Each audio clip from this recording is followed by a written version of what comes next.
Bonjour à toutes et à tous. Aujourd'hui, je vais répondre à certaines de vos questions sur le programme Les 3 piliers du microbiote que vous retrouvez dans la playlist de ma chaîne YouTube. Et pour que cette vidéo soit enrichissante pour tous, je l'ai découpée en 3 chapitres. Premièrement, répondre à vos questions les plus fréquentes. Et je vais ensuite revenir sur comment bien choisir ces probiotiques et bien sûr l'alimentation. Commençons avec vos questions les plus fréquentes.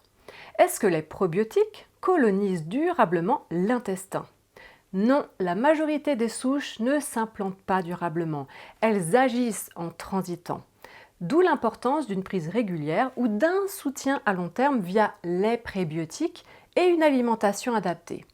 En cas de dysbiose, par exemple, après un traitement antifongique, SIBO, IMO, il faut généralement prévoir 3 à 6 mois de prise de probiotiques accompagnés de prébiotiques et rediversifier petit à petit l'alimentation pour stimuler la production de postbiotiques.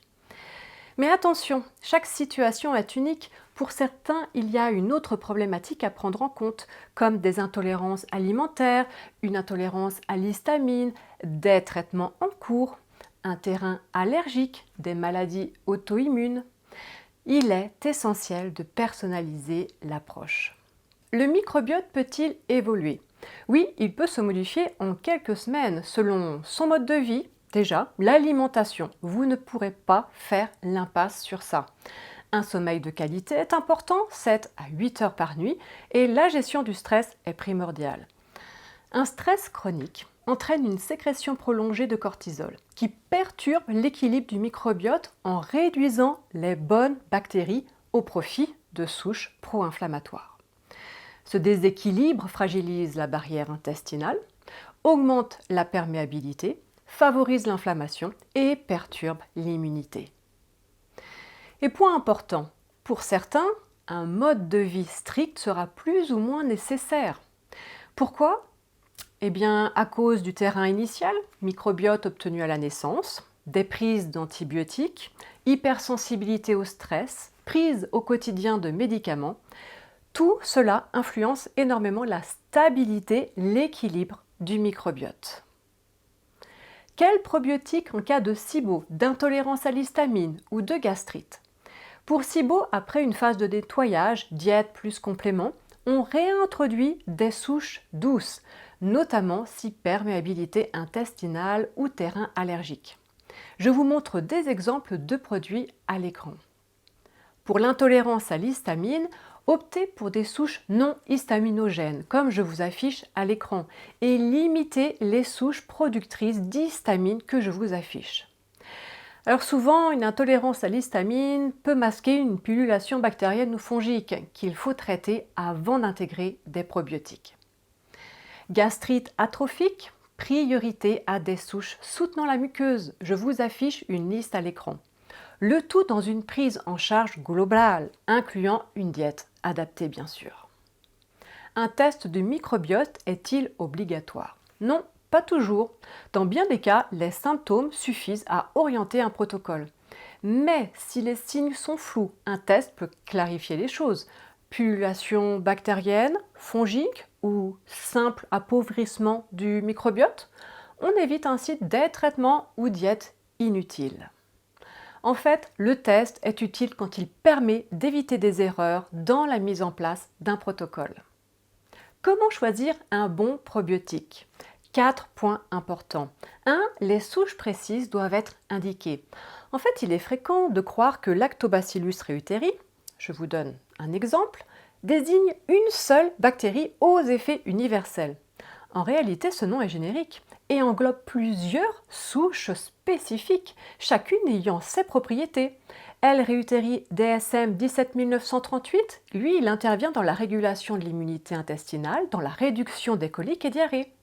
L. reuteri ATCC PTA 6475, lui, a une action anti-inflammatoire.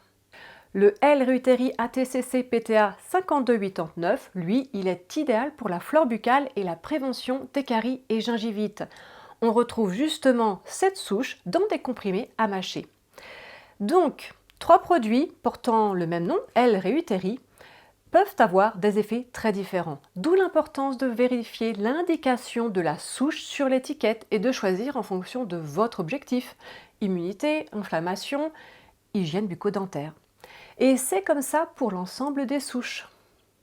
Deuxième point important, le dosage en UFC. Visez au moins 2 à 10 milliards par jour. Je vous mets justement des recommandations parmi certaines souches que j'ai évoquées à titre d'information.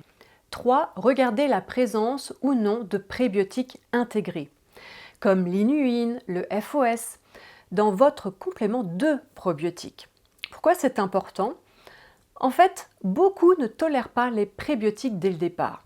Préférez un complément de probiotiques, sans prébiotiques au début, qui correspond à vos besoins, puis introduisez les prébiotiques séparément et progressivement.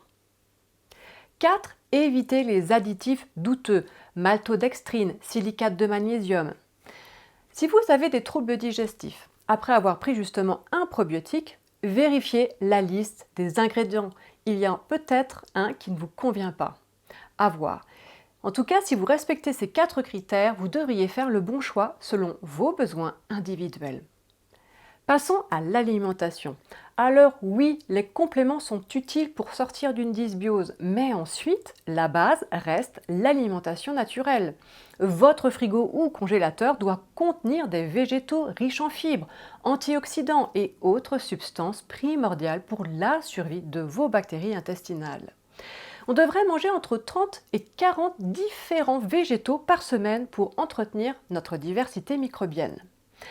Et afin de vous aider à vérifier si vous avez cette diversité sur la semaine, je vous propose de retrouver la liste que je vous affiche ici sur mon blog. Vous pouvez l'imprimer et surligner les aliments au fur et à mesure que vous les introduisez lors de vos repas de cette manière.